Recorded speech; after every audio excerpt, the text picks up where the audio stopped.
You can drink the water. Okay, I just didn't want people to open on a swig, but I'm actually... That's okay. We'll show the book as you... it's Evian water. It's Evian water. Letters to a Young Contrarian. Why'd you write the book? By all means, yeah, wave it more. Actually, I wrote it because I was invited to.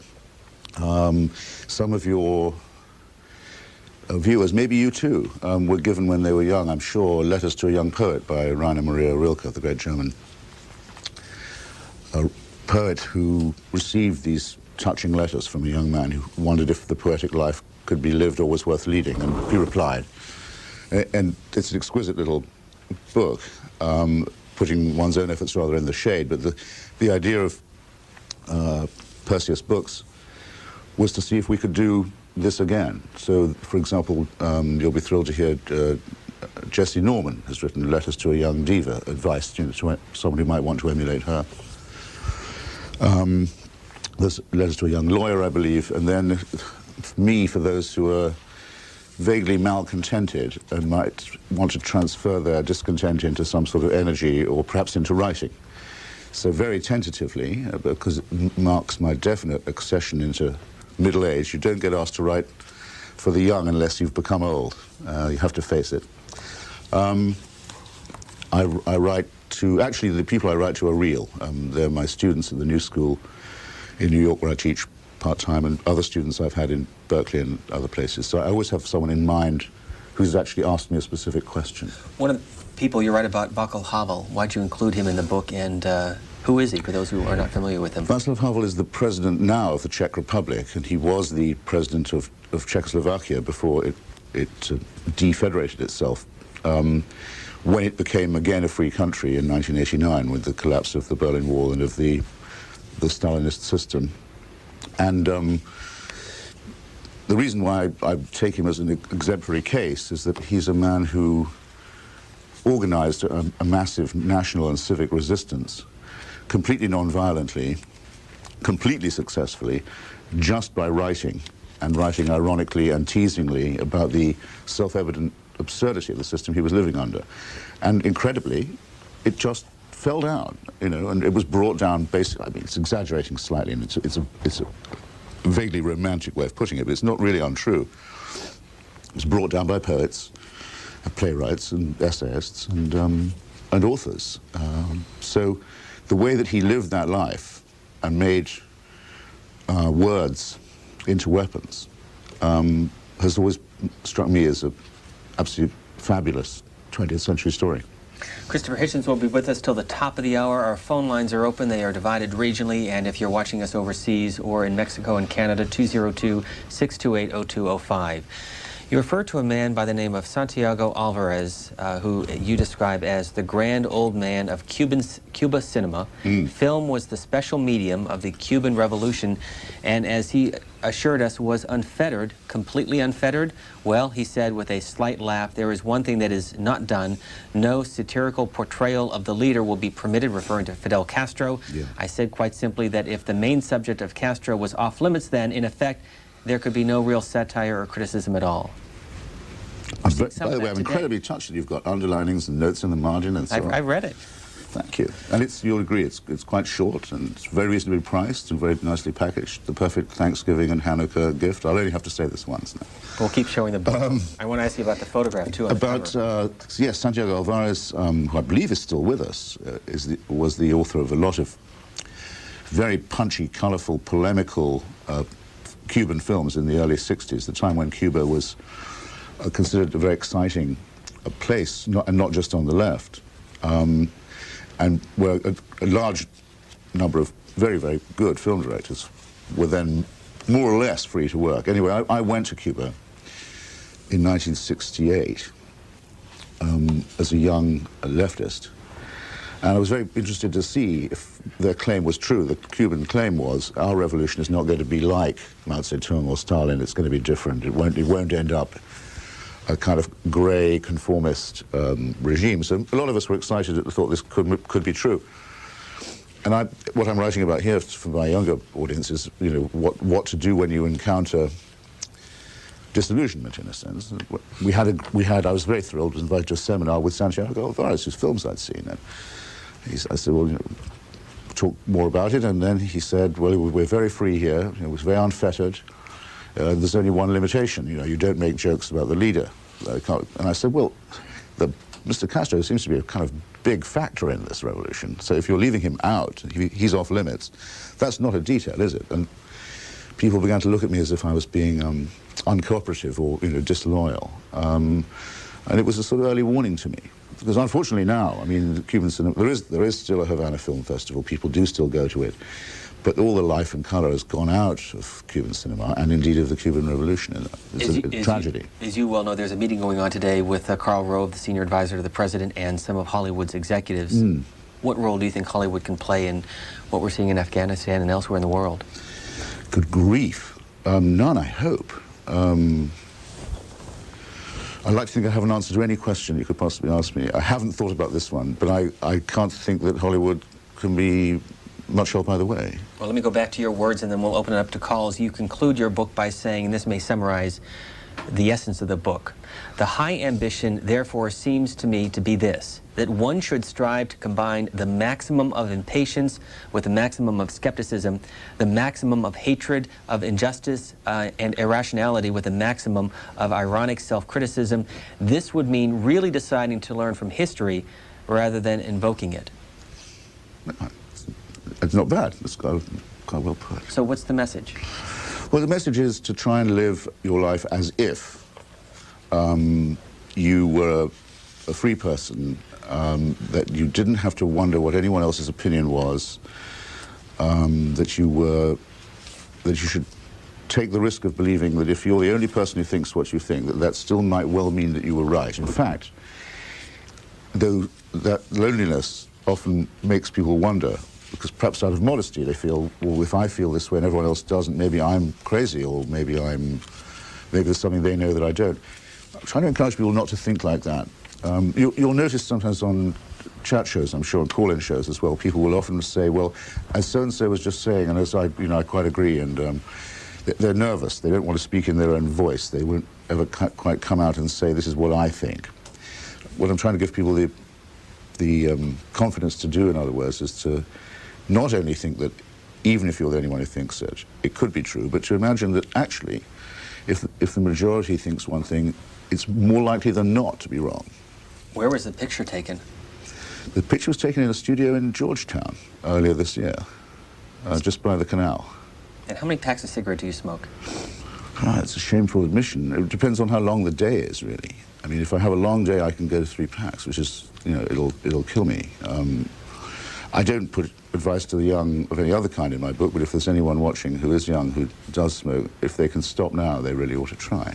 Would you if you could? Or sure, have you tried to quit? I would. I think temperamentally, probably I'm meant to do it. I mean, some people are, and some writers, I think, have a relationship with both alcohol and nicotine that's creative destructive, but it's somehow, it's part of one's curse.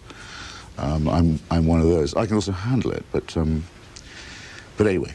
I mean, we mustn't get too pious and depressing on a Sunday morning, but if anyone's thinking of taking it up, definitely don't. Detroit, good morning for Christopher Hitchens. Good morning. Good morning. Hi. I have a son who I spent an hour on the phone with yesterday arguing about what's going to happen to the world, and he is probably personifying a lot of that last paragraph. Oh. And I wanted to know, really, get onto this. He says that the crux of the situation is that no one has any ethics anymore, and that evil is going to beat good, and no matter how much we try, although he's very much in favor of fighting injustice and inequality and a very liberal person, he's got a real defeatist attitude right now. He's 23, he's in medical school, and I think he kind of personifies the younger generation right now, and I'm very worried. Well, don't give up. Don't give up so easily, for one thing, and for sure don't give up on your own son. Let me see if I can encourage him, and perhaps you. I'm presuming that by evil and good you're referring to the current clash, okay? I'll make that assumption. This may sound awful, but I found a certain sense of exhilaration on September the 11th, which has not left me since. I thought, now here, if you want it, is the enemy in absolutely plain view. All the things I write about in my book, intolerance, racism, stupidity, religious cultism, the refusal to think, the refusal to allow skepticism, the denial of reason. There it all is, perfectly embodied and symbolized with its consequences, and its means are its ends. In other words, civilian murder, filthy, murderous attack on civil society is inscribed in the means and the ends. The means are dead bodies. They use civilians to kill civilians, if you follow me, if you can imagine the conditions on those planes in the last minutes. Right, I thought, okay, now I absolutely know what side I'm on. I don't need the president to tell me, and I hope very few people did. I've since then been to Pakistan, because I thought I'd better have a look. I've been to the Afghan front, because I thought I ought to. I've been to Kashmir, where I think the next war will be if we're not careful about it. And I've come to the following conclusion. Mr. bin Laden made an absolutely horrific mistake when he did what he did. It's horrific in every other sense too, obviously, as I've just said. But what he has done is now called for a holy war against the Jews, against the Christians, against, naturally, the secular world, people like myself, against quite a lot of other Muslims, and now, not many people have noticed this, against Hinduism as well. In other words, he's just made 1 billion enemies in India. Furthermore, by doing what he did, he derailed something that was happening in Pakistan, a very horrible thing that was happening there. Sorry to keep using the word horrible, but I would say, quite soberly, that within a year, maybe less, if the World Trade Center had not been destroyed and the other atrocities in Washington and Pennsylvania had not occurred, the Taliban and its allies, including Al-Qaeda, would have taken over Pakistan. Pakistan was being very rapidly Talibanized through its military oligarchy and the religious parties and Muslim jihad groups it's been sponsoring. They won't get hold of the Pakistani state now. They won't. And they won't get hold of its nuclear weapons, which they were hoping to do. And you hear all the time that there's a lot of Muslim opinion that favors Mr. bin Laden and thinks of him as a hero. But what can he do for them? They can't go and join him in his cave, even if they want to. They can't go back to the 15th century with him or live in the desert with him either. What he demands of them is literally impossible. So there's absolutely no chance that he can win. I mean, you can exclude the possibility of the victory of evil. It cannot happen. And I think it might be, we might make some quite good friends in the battle against it. I would particularly recommend making a friend of the secular pluralist democracy of India, which has long been far too low on the United States list of countries to be well connected with. I think look forward very much to cooperating with India and repudiating tribalism, communalism, as the Indians call religious sectarianism. And so, you know, I get up every morning thinking, what can I do today to join the battle for, and extend the battle for, secular pluralist democracy, and to inconvenience and humiliate its foes. Our guest, Christopher Hitchens, who's also a contributing editor for this publication, Vanity Fair. This is what the December issue looks like. And inside, he writes, For Patriot Dreams, based on what the caller just brought up. We'll get a call from Dublin, Ireland. Go ahead, please. Hello. I'd like to say to Mr. Hitchens, I enjoy his work very much. That's very kind of you. Thank you. Thanks very much. I was wondering how you look on Mr. Clinton's, President Clinton's administration being somewhat asleep at the wheel with regard to bin Laden. I mean, it wasn't the first time bin Laden has struck. No, indeed. What do you think was his fault? Well, I can refer you to a chapter in my book about Mr. Clinton, which a book is called No One Left to Lie To, in case you wonder what I think about him in general. What I think about him in particular in this chapter, which is called Clinton's War Crimes, is that he did one of the worst things any president has ever done.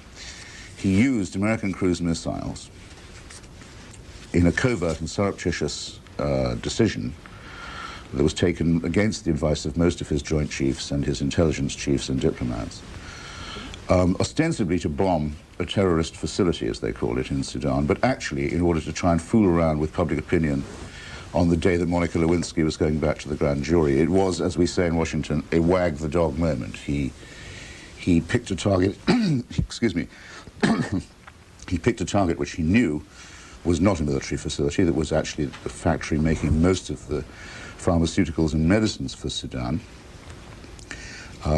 gravely damaging the fabric of that society. He shot another couple of missiles into what he thought was Afghanistan. In fact, one of them landed in Pakistan, accidentally revealing the connection between the Pakistani army and bin Laden, because the missiles killed a couple of Pakistani officers who had no business being in a bin Laden camp, but were training infiltrators for Kashmir.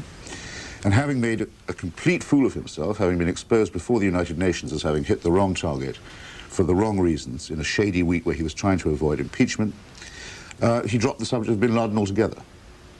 It was a photo op moment for him. It failed. He then went on to basically ignore the whole question, even though a great deal more was accidentally disclosed about this network and what it had in mind for us. Los Angeles, good morning. I'm sorry. As with everything else about his presidency, it wasn't just 8 years wasted. It was 8 years we really ought to try and have back. It was the most deplorable presidency possible. Los Angeles, go ahead, please. Hi, thanks for taking the call. Good morning. I do have a question for Mr. Hitchens, but I'm curious, did you not write a book recently about Henry Kissinger? I did. Okay. Thanks for everyone mentioning all my other books. I'm thrilled. It's called The Trial of Henry Kissinger. It argues that Henry Kissinger can and should be brought within the ambit of law for crimes against humanity and war crimes. How many books have you written? In my life? About 12 or so, 12, 13. Actually, it may sound conceited. I don't know. And some of them are pamphlets, really, rather than books. I mean, the full-length proper books, about 3. Collections of essays or short sub-books, maybe about another 5 or 6. Go ahead, caller. Thank you for being patient. Sure. I guess there's such a huge subject, and there's so many things that one would like to say, and time is so short. But I guess briefly, in answer to Daniel Pipe's question about what could we do for moderates, I think what we could do is pay them. I think it seems worldwide there's this struggle between labor and people in power, and it doesn't really matter what religion, what nationality, what age, what time in human history. It's always there. And when we pay workers well, they're pretty happy and we get along harmoniously. And when we find we can't pay workers well, there's plenty of trouble. And the people in power will do anything and everything, including sending missiles and bombs, to stay in power and to keep things the way they are generally. But my question for Mr. Hitchens is, with all this talk about prosecuting perpetrators of terrorist acts, don't we have a history in this country of writing instruction manuals on terrorism and distributing them in Central America? And if that's true, or if any of these types of things are true, don't we have people in our own country like Oliver North that we should be prosecuting? Thanks, caller. Well, it is regrettably true that there was a manual on terrorism and subversion and assassination and all of that was distributed by, not by, let's be fair, not by this country. You can't say the United States did this because Congress was not told about it. The people who did it thought highly enough of the American people at least to have the grace to lie to them about this. But it is true that such a manual was circulated and given to criminal elements in Nicaragua with instructions to proceed to try and destroy the society. And it's further true, I believe, and I think I could prove, if challenged, that at the so-called School of the Americas, the training school that the United States government runs for South America and Central America, which has produced people like General Noriega as its graduates, methods of torture and kidnap and assassination and disappearance were inculcated on our dime into these revolting military elites upon which American policies depended for far too long. So yeah, that's undoubtedly true, and the case I make against Henry Kissinger, which is a much broader one than that, is that ever since the arrest of General Pinochet in London, we've entered a new world where there is such a thing, the common phrase for it now, the legal phrase is universal jurisdiction. The war criminal and the, I find the word terrorist a bit vague, but let's use it for now. People like that are defined in law as the common enemies of humanity. They may be arrested and put on trial wherever they are found. And sovereign immunity, the claim that some of them make that, well, what they did as politicians or as legally appointed public servants is false, will be struck down by a court. That's not a defense for committing crimes of torture, murder, kidnap, and the rest of it. So I think it's excellent. I mean, Mr. Pinochet is on his way to jail. He won't go, actually, because the Chileans are very forgiving, and he's successfully pleaded mental disorder. But he's ended his days indicted. I think possibly General Suharto of Indonesia will go the same way. Henry Kissinger was hit, oddly enough, on the 10th of September this year in Washington, D.C., in a federal court with a suit which will be found to have standing by the relatives of a Chilean officer who he had murdered in Santiago in 1970. It's taken a long time to catch up with him, but the law has a long arm and a long memory. What was your travel route to Pakistan and Afghanistan? Well, actually, it was an odd dogleg route because I had an appointment in Calcutta that I had to keep first with a brilliant photographer called Sebastião Salgado, who I'm sure some of your audience know. He's a wonderful, excuse me, wonderful Brazilian photographer. He's basically photographed the Third World. He's done exploitation of labor, rape of natural resources, refugees, migrants, war, 5 or 6 major albums of work. And he's now the World Health Organization's, envoy, ambassador for the eradication of polio, which you'll be glad to hear is nearly done now. By 2004, probably most countries will report in that polio has gone. And West Bengal is one of the places where that's being fought for hardest. And I went for Vanity Fair with him. We're going to do a big portfolio of his pictures on the struggle against polio. And it was a real honor to go around Calcutta with such a guy. So when I'd done that, I rushed off via New Delhi to Islamabad. And then did you drive to the Afghan border? I did. What was actually, that like? Well, I got someone to do that for me because I felt I needed someone who spoke Pashtun. How long did it take? Oh, from Islamabad to Peshawar, it takes you about 3 hours, I would say. It's very near. Frighteningly near in some ways, and when you're in Peshawar, in some ways you're in Afghanistan. It's an Afghan town. That border is very wobbly line drawn, as you know, and it's full of Afghan refugees. Very, very tense atmosphere at the moment. And you went, is it Balliol College in Oxford? Yes. How many colleges comprise Oxford? I think it's about 23. There's no such thing as a campus as such in Oxford. It's just around the middle of the town, which is a wonderful old medieval city. There are about, I would say now it's above 24, walled-in, enclosed buildings, cloistered buildings, each of them self-governing. So there's no such place as Oxford University, really. It's a mystery. We used to laugh, it was a favorite joke actually about American tourists, I'm sorry to say, when I was a kid. You would meet someone looking very stranded, wearing Bermuda shorts, asking directions for the university, and you say, well, I can't help you. But you can come and have tea in my college if you like. Our next call is from Oxford, This England. is how we make people feel at home, you see. Go ahead, caller. How many colleges at Oxford? Is it 23? You know? I don't know. I thought it was 27, actually. Fair enough. Well, there are a couple of new ones since I was there. Okay. And, of course, now girls can share it all this, too. Including Chelsea Clinton. Indeed, yeah. Go ahead. I'm sorry, caller. No, that's okay. I was at a meeting of the Oxford University Historical Society at Balliol the other night, Christopher, just to make you feel at home. Very much so. And I very much appreciate your writing, especially in Vanity Fair, and the other work that goes on in that magazine, which is very good. Thank you. And I do wonder a little bit about the current crisis, whether I very much agree that this is an issue of the secular Enlightenment versus various sorts of fundamentalism. And I'm wondering against that background whether at least part of the problem is not the widespread cynicism in the world about the United States and the role of moral leadership being given President Bush is trying to give that moral leadership, so are other people in America. But that's undermined consistently by the sorts of issues that you've discussed already, the U.S. policies in South America, Latin America, and other parts of the world. And isn't it the case that to align this, the United States has to join in with the internationalization of justice and become a full participant in all of those activities, including the bringing to justice of war criminals and the identification of the dead hand of corporations involved in bringing about wars and so on? Well, I'm not completely out of sympathy with what you say, and I know exactly what you mean by what you say as well. But here's what I think. If there was to be a list of the top 10 scribblers working in Washington, the top 10 critics of U.S. foreign policy, I would hope to have made that list by now. If I didn't make it, I would feel bad. And if I was told I was on the top 10, I'd feel I'd come by it honestly.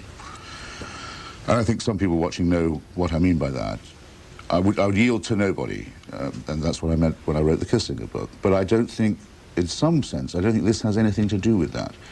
The Al-Qaeda attack was not on that. The Al-Qaeda attack was directly on American civil society. The Al-Qaeda people are trying to impose fascism on the Muslim world, have succeeded in imposing it in one country already. They hope to win their argument in the Muslim world by bringing it to the streets of the West. This is an unbelievably fierce challenge, therefore. As I said earlier, it's impossible for it to succeed, but it can do a great deal of damage meanwhile. Therefore, whether President Bush says he's against it or not should be irrelevant to you or to me. The question is, how against it are you? What are you going to do about it? I think to start the argument by clearing the throat and taking a step back and say, well, let's first deconstruct American foreign policy would be an error. I mean, those arguments go on anyway. They'll have to go on anyway. I'm not going to change my side on any of them. But the question is, do you recognize this as a challenge to yourself, to your own society? Do you feel solidarity with the other societies that are being mauled and profaned by this kind of theocratic fascism? And if so, what are you doing to help them out and build, intensify that solidarity? This is our guest's latest book. It's called The Art of Mentoring, Letters to a Young Contrarian, dedicated to the memory of Peter Sedgwick. Who is he? Peter Sedgwick was a man I met just as I was going to Oxford. He was a teacher there, not a very well-known author outside his field, which was actually psychiatry, and the relationship of psychiatry to politics. And I met him when I must have been 17 or 18, at a meeting, since we're staying with the old town. It was actually in Oxford Town Hall. It was a rally against the atrocious war in Vietnam. And I asked a question to some communist speaker, a hostile question.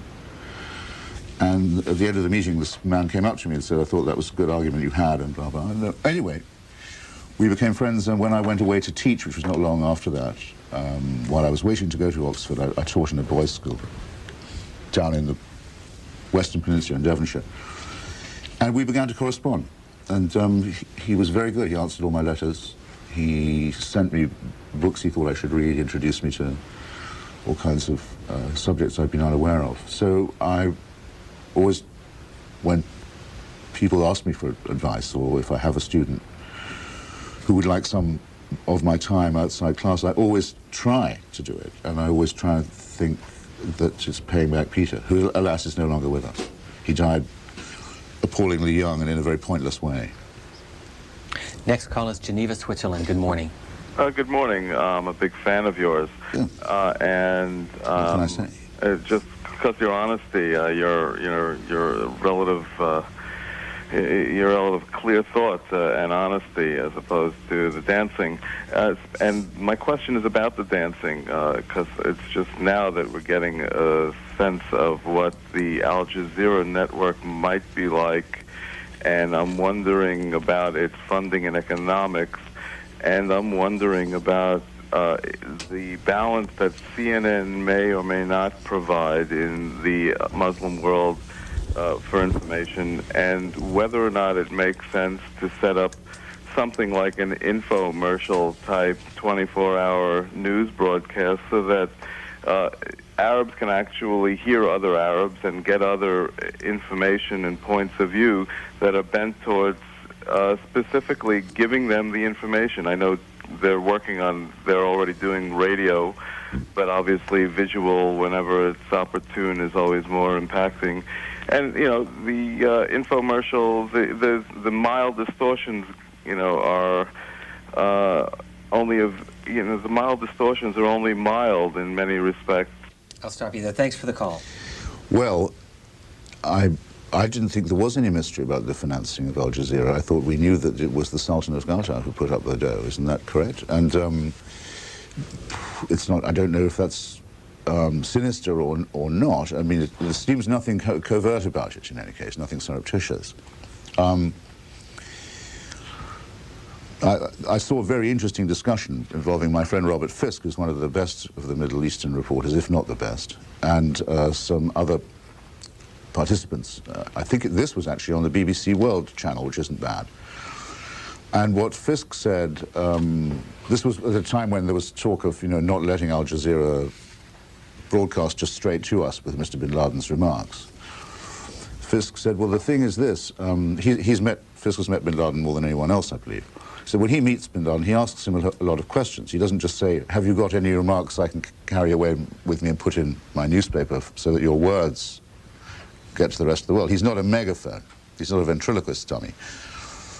And Jazeera does do that, or has been doing that. Whereas when they interview Tony Blair, say, or anyone else, they quite rightly ask him a lot of tough questions. So what they need to do is become a great deal more journalistic and combative, and they have to do the job of asking questions. They can't just be a megaphone. Next call, Philadelphia, for Christopher Hitchens. Good morning. Good morning. Good morning. My question is, the attack on the World Trade Center, in many ways, was another Pearl Harbor. It was a sneak attack. There had been many indications before than actual actions over the intervening 30 years where Americans have been attacked, generally overseas.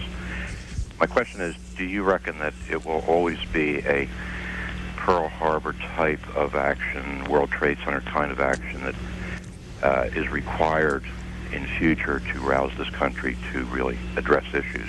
Is this the nature of democracies? Thanks, caller. And if I could pick up as a segue to what you write in Vanity Fair, which is, more than I worry about flag waving, I worry about what will happen when the flag waving has to stop. All these ceremonies of emotion, from children's drawings to fund drives, are prone to diminishing returns. A time will come when fewer taxis fly the Stars and Stripes, and it could be just at that point that another awful wound is inflicted by covert and nefarious enemies. Yeah, I do worry about that. I also say in that piece that I think Pearl Harbor is the least useful comparison. I'm sorry to disagree with you, sir.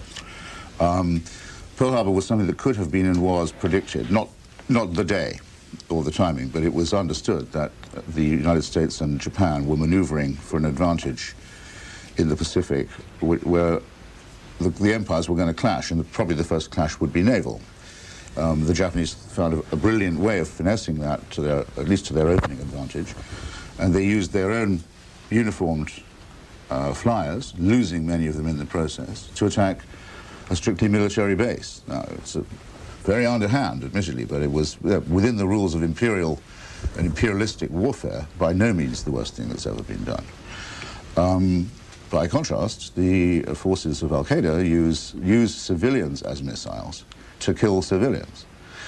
And if they had succeeded in what they might have had in mind, I believe they could have had in mind in New York, which all you have to imagine is that those planes hit, went sharking into the buildings, only perhaps half an hour later, which is, given what takeoff times are like at Logan Airport in New Jersey, as anyone who's tried it knows, wouldn't have been at all unthinkable.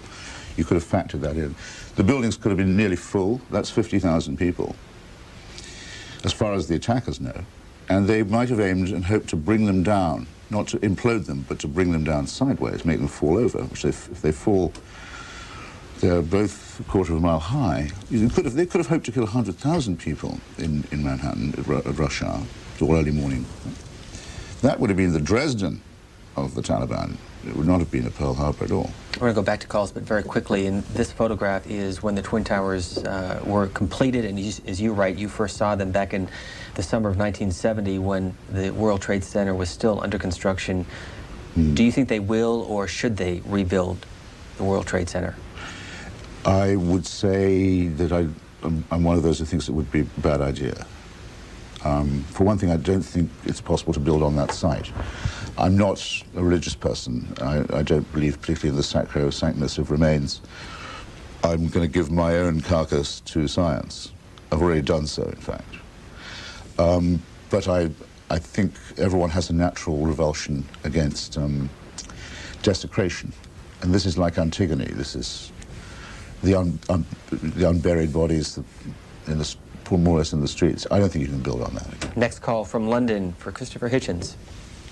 Thanks for taking my call, Mr. Hitchens. I like your comments, especially your view and opinion on India's position in the world, in the global economy today and in the global political scenario, especially your comment about secular, pluralistic, and democratic approach of India.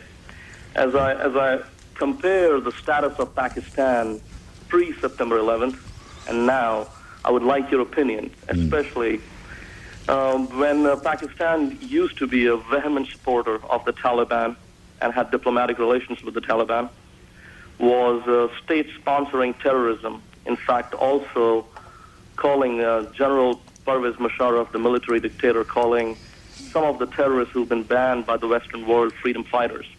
And now, in the last 2 months, as you compare the status of Pakistan, where now they are being showered with military aid, 28 F-16s just been reallocated to Pakistan, $1 billion aid package, while some of the fundamentals still stay the same. I very much agree with you, and I've in my forthcoming piece in Vanity Fair, I rehearsed a lot of the same misgivings that I have about current US policy. I think it's far too indulgent to the Pakistani military oligarchy, which is the problem in the first place. Mr. Bush, in his opening speech, said, "We will make no distinction, if you remember, between the Taliban and Al-Qaeda and those who harbor them." Well, this is more the Pakistani military oligarchy and the Saudi Arabian ruling family have done much more than harbor Al-Qaeda. The Taliban, they have sponsored, incubated, and paid for, armed, helped, and trained them, and installed them, riveted them upon the luckless people of Afghanistan, who, in a history of having had some very depressing governments, have never had anything as horrifying as this. It's slavery, penury, beggary, destitution. That's what they've done to the Afghan people. Think what they would do to us.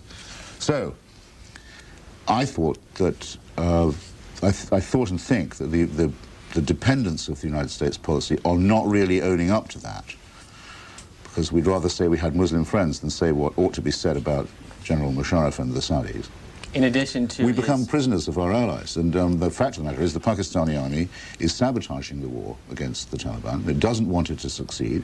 It openly says it doesn't want it to succeed, if you read what it says carefully. It wants to keep as much of its Afghan assets as it can. It wants to hold on to a pliable quasi-Taliban regime, I think, in Kabul, in order that it retains strategic depth, as it calls it, for a confrontation with India, a holy war confrontation, as they call it, over Kashmir, into which they have introduced nuclear weapons. This is an unbelievably appalling ally to have. And as I say, I have the strongest doubt that it is anything more than a very false friend in this battle. And I'm sorry to interrupt you. I was going to plug the book again and also mention that our guest also writes for Vanity Fair and The Nation magazine, and we have hyperlinked The Nation as part of C-SPAN's website if you want to log on and find out more about that publication. We'll get a call from Jensen Beach, Florida. Good morning. And you were going to waive the book then? And we'll waive the book again. We're not doing it enough? Well, that was very nice. Just you said you were about to. So this is it. I didn't want to step on that line, promise. Go ahead, caller. Oh, am I on? You are. Sure. Thank you, C-SPAN. Mr. Hitchens, Brian Lamb's not there this morning, so I have to ask you, are you still a socialist?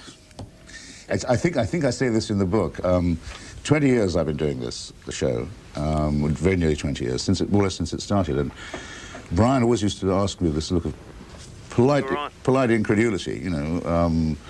You said you were a socialist, wow, you know, and then it became a habit. Every time I came back on, he'd say, well, by the way, I haven't checked lately, are you still? And every time I'd say, sure, I would never be pushed off position of principle like that, and I knew that one day he thought, I'll ask him and he'll say, no, I've rethought it. And then I started to think, I'm not going to give him the satisfaction.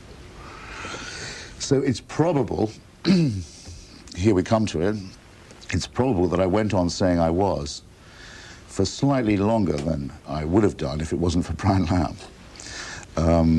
Or that maybe the Brian Lamb kept me a socialist longer. I actually now, for various reasons I haven't got time for, I don't have a political allegiance any longer.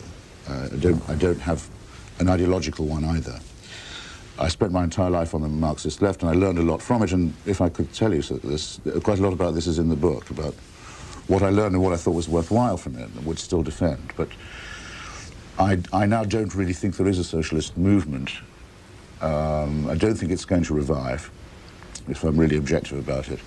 Well, and I don't think it exists as a platonic alternative either. So I don't take back everything I've ever said about capitalism by any means, but I now ask people, of people, you know, what are their principles, not what are their politics. Question. This Islamic holy war.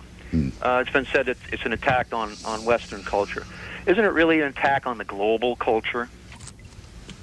Well, at first it's an attack on Islamic culture, which, from which the West, what we call Western civilization, is made up quite largely of contributions from the Muslim world, particularly the Arab Muslim world. To give, I mean, the most salient example would be most of the writing of the ancient Greek philosophers of 5th century Athens was completely lost to the West for many centuries and was substantially obliterated in many parts of Europe by Christianity, which didn't want it to be thought that there had been high wisdom and high ethics before the coming of Jesus Christ.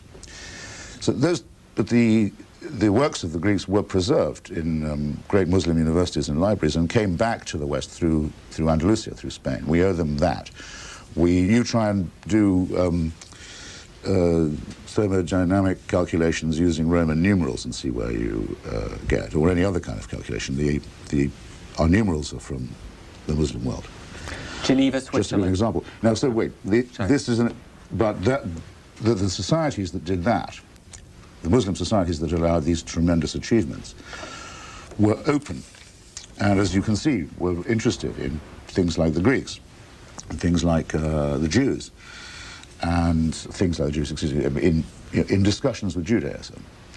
The Al-Qaeda Taliban ideology would make that kind of Muslim cultural life impossible. And remember, before they blew up the World Trade Center, they used heavy artillery to blow up the 2 big statues of Buddha in Bamiyan in Afghanistan. They mean business. They want total cultural erasure, obliteration of culture, science, free inquiry, separation of church and state, emancipation of women, all the things that make civilization possible. They are determined to destroy. That's an attack on the Muslim world. Go ahead, Geneva. Good morning. Good morning. I'm calling from Geneva. My question is to the speaker. We know, I read somewhere that every Napoleon has his Waterloo, or every Wellington has his Waterloo.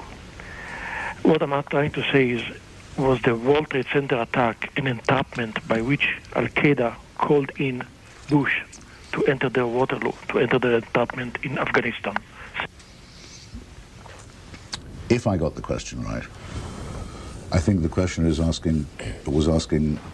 this some kind of a trap? Was the hope that Bush, was the hope of the murderers, the fanatics, to entice President Bush to involve himself in Afghanistan? I don't think so. But let's suppose it's true. I wouldn't think it was such a grave matter. I'll tell you why. Excuse me, I'm sorry for my throat this morning. In June of this year, I'm very proud to say, I was asked by a group of American and Afghan female scholars if I would put my name on a petition to be circulated around Washington and elsewhere, demanding that the United States government disown the Taliban as the government of Afghanistan. As it looked then, because the Taliban was a creation of our lovely Pakistani allies and their military secret police, the ISI, the United States had no real beef with the Taliban regime. We thought we should change that. I still believe that Mr. Bush is not sufficiently anti-Taliban. I would instance the following. The Revolutionary Association of Women of Afghanistan, RAWA as it's called, R-A-W-A, has a real network of opposition and resistance in Kabul and Kandahar, civic opposition. They're able to get reporters in and out. A wonderful film which you may have seen called Behind the Veil was made with their assistance. They're a real force. They've never been invited to any of these broad-based government meetings that you hear about from the administration. Why not? The Pakistani army doesn't like RAWA. And the Saudis don't want to see women in meetings sponsored by the United States about a future government of Afghanistan. So 50% of the population is supposed to be kept out of the picture. So you hear the reporter saying another meeting today of the future broad-based government, and it's a narrow group of elderly men in turbans who represent feudal clans and or the absurd claim of the exiled monarchy. Well, this is not good enough. So I think Bush should have been more anti-Taliban much earlier, and I hope he gets even more anti-Taliban very soon. Next call, Long Beach Island. Good morning. Oh, good morning to you guys. C-SPAN, A1 job, and so Mr. Hitchens.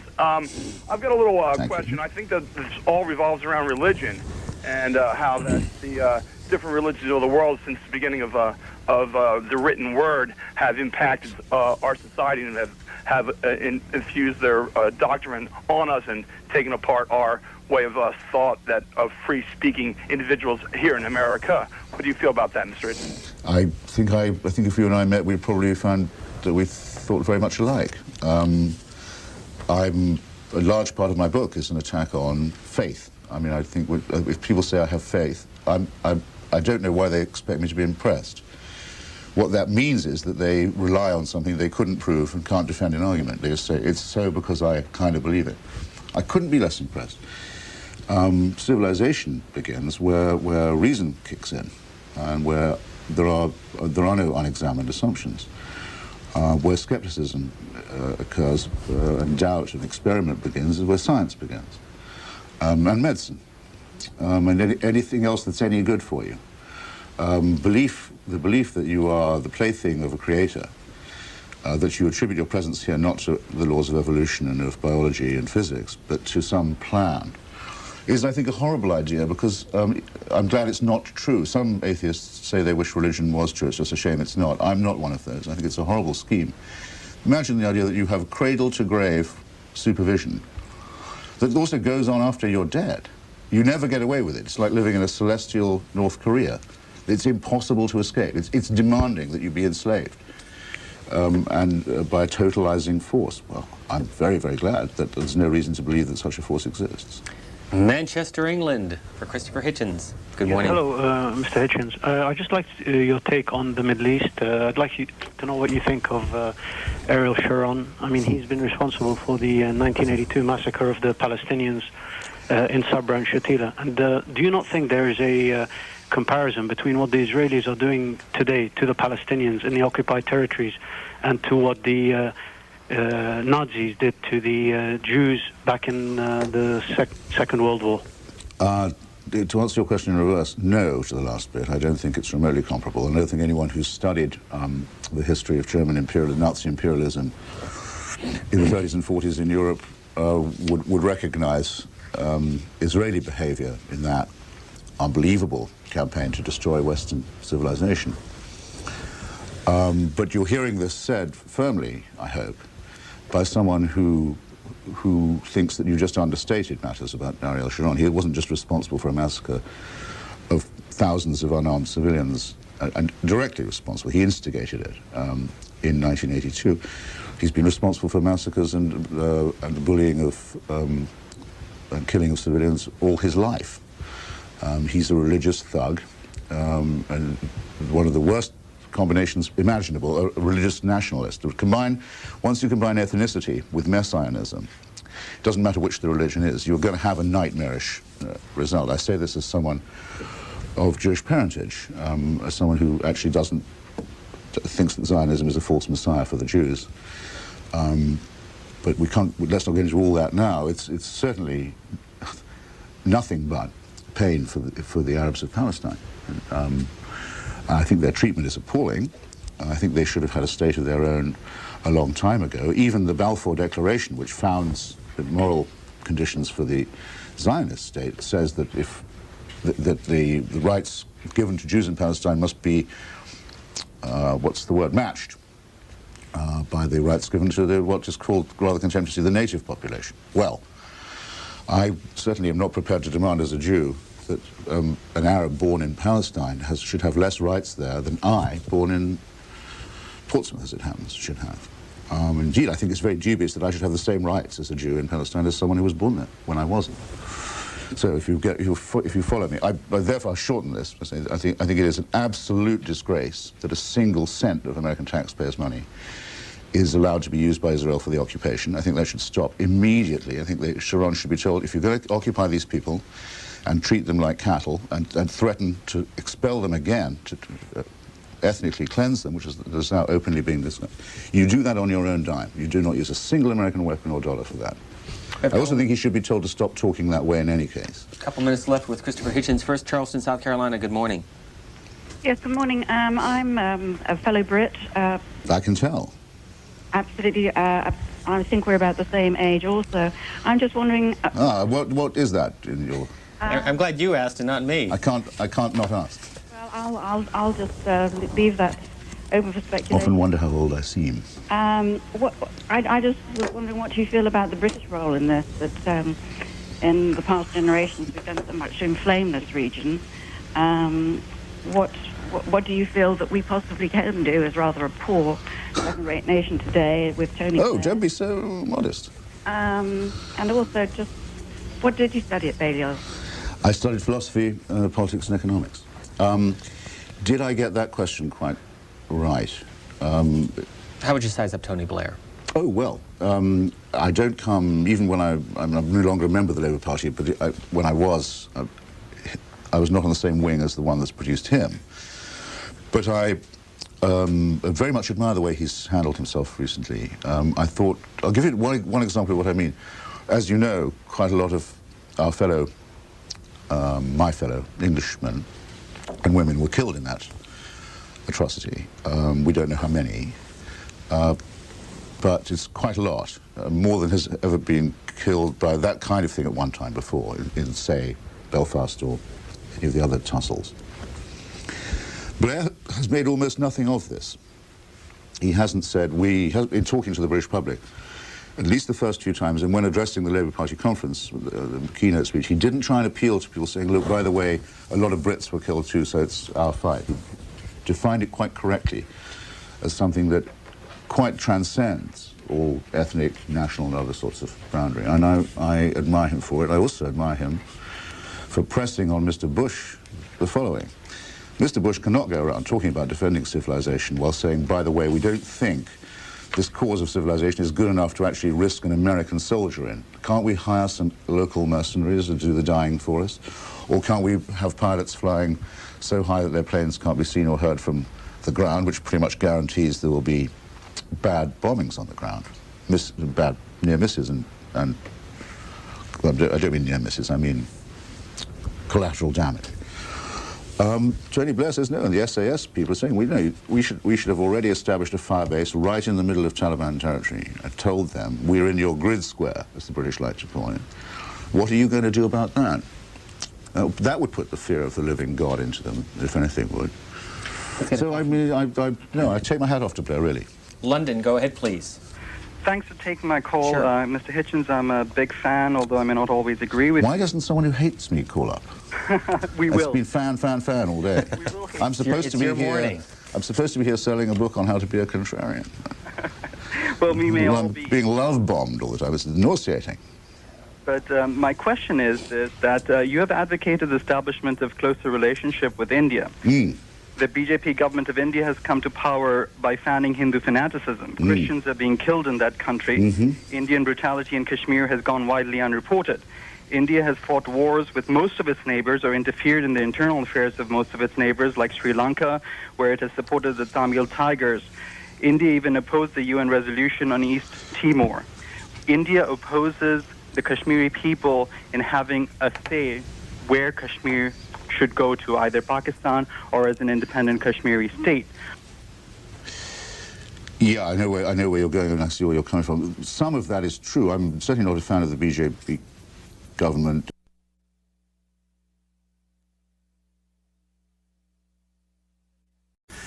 By the arrogant claims made by Muslim extremists. You know, these religious wars feed off each other's mad theologies.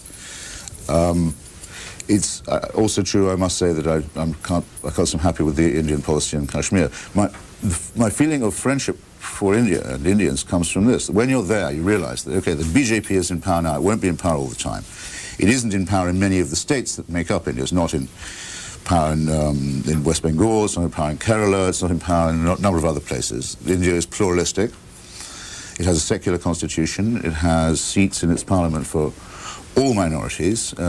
It has extraordinary achievement, I think, of combining democracy, secularism, and pluralism. Great strain, but well worth defending. And I think if it was to make more friends, the odds are that end of the scale would go up. Is that what I wanted to do? Yes, up. And the other end of the scale would go down, the more depressing things that you mentioned. On Kashmir, listen, no Indian is completely happy with the way that Kashmir is governed, but it is the fact that in 1977 there was an election in Kashmir. It was endorsed by Sheikh Abdullah, the leader of the Muslims of Kashmir, the charismatic leader of Islam, and it did not vote for Pakistan. So I don't believe that. I don't believe it would if there was another election. But in the meantime, Pakistan has absolutely no right to be arming and training and dispatching across the border the forces of Mr. bin Laden, who nearly blew up the parliament the other day, killing a lot of people in the attempt, and who throw acid in the faces of Indian women telling them to adopt the veil. Not having any of that. Los Angeles for Christopher Hitchens. Good morning. Great. I like your type of argument. You basically have intellectual discussion instead of a screaming argument. I'm a libertarian. I'm basically on the opposite side of the spectrum as you. But I wonder if you could clarify a couple things for me. I believe Palestine was the entire area covering Israel and Jordan. I wonder if you could tell me at what point the Palestinians went to Jordan, and I realized they were kicked out when they blew up some passenger jets or something. And are you familiar with that? Yes, I think more than you are, by the sound of it. I'm not sure. I don't. Well, go ahead. Basically revolved around the Palestinians that were from Israel. I don't understand if there's 22 Arab states, why they have to take over Israel. Well, there are 49 American states. If someone told you couldn't, apart from the one you're sitting in, if someone told you actually we would rather have your bit of Los Angeles for ourselves, from now on, this will only be this. You can only be a landholder or a householder here if you profess the, let's say, Muslim or Buddhist faith. Otherwise, get out. This bit's ours. You're happy to go to Colorado on that basis? I don't think so. And I think if you think about it, you wouldn't insult anyone else by treating them, their society or their country as disposable as that. The Palestinians do not feel that God gave the land to someone else and they therefore have to be flung out. And I completely agree with them. They've every right to resist that ridiculous proposal.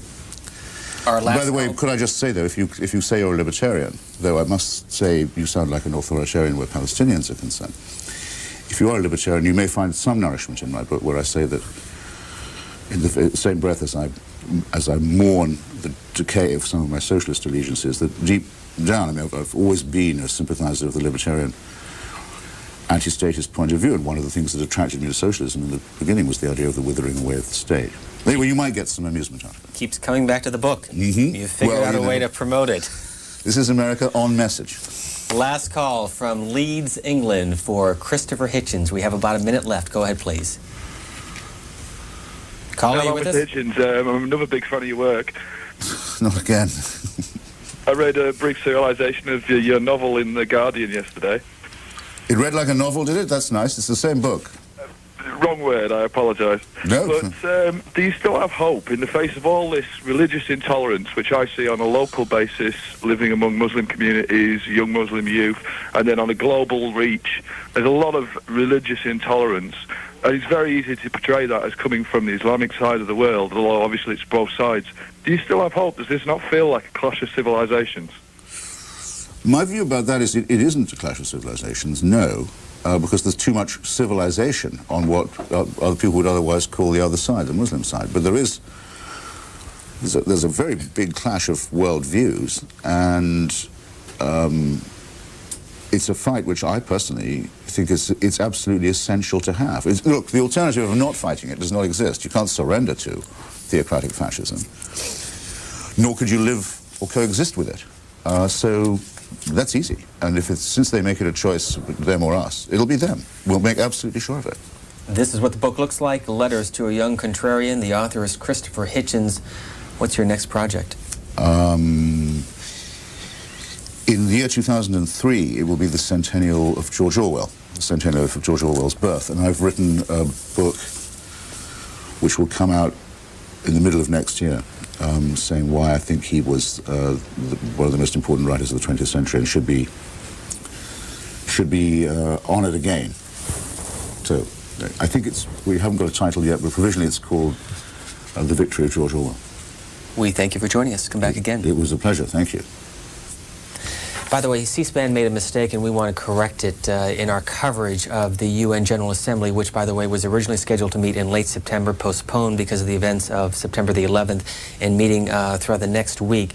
We had misidentified one of the speakers. It was South Korean Prime Minister Lee Han-dong. We had identified him as the North Korean Prime Minister.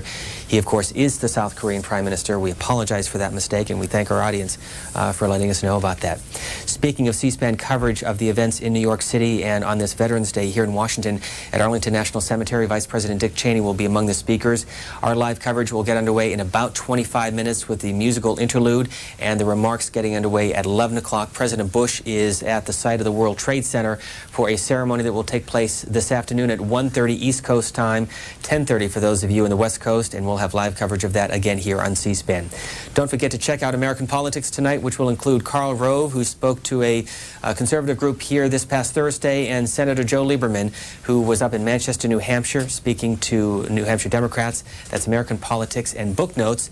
The topic tonight is a new book, Roosevelt's Secret War, followed by Prime Minister's Questions, which is seen tonight at 9 Eastern, 6 o'clock for those of you in the West Coast. And Peter Bergen, who is out with a book called Holy War Incorporated, will be here tomorrow morning to take your calls. His book, by the way, is previewed in the Washington Post book section today.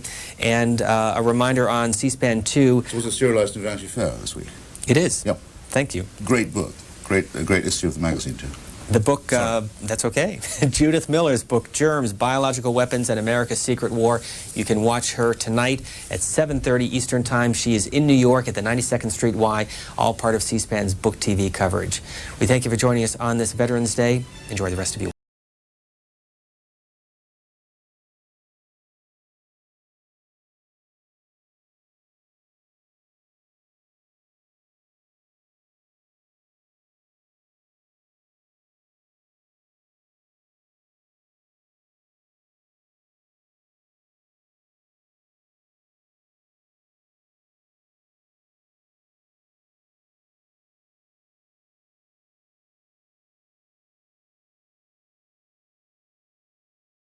Sunday night on C-SPAN begins with American Politics.